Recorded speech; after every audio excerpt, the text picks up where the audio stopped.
Without money, only your mother can love you.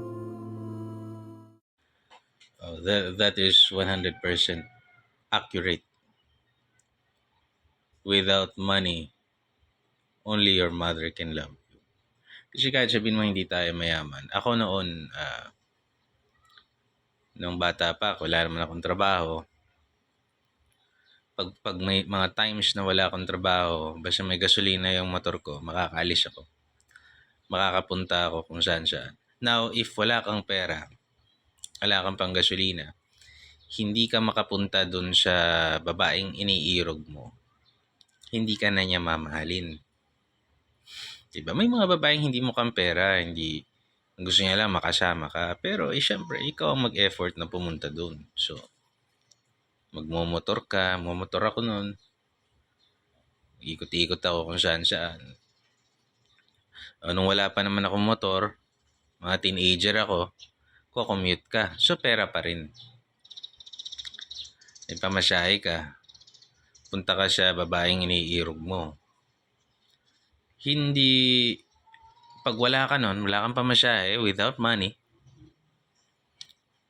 no one can love you except your mother. Napatunayan ko na yan sa buhay ko. Maraming nagmahal sa akin na babae. And I acknowledge them and I appreciate them. But may hangganan yun. At ang hangganan nun, kung sa mga panahong wala ka ng pamasahe, di ka na makapunta sa kanila. Just, mahal naman nila ako. Minsan pupunta ako sa bahay nila, pakakainin pa ako.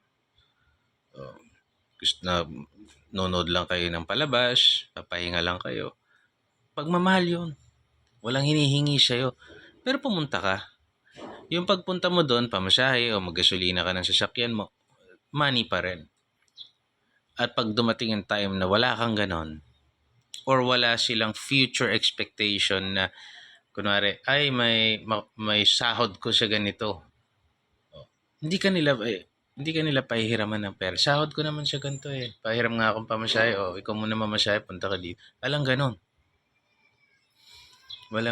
Kung wala ka talagang inaasahan, wala ka talagang pera, zero, nanay mo lang yung magmamahal sa'yo.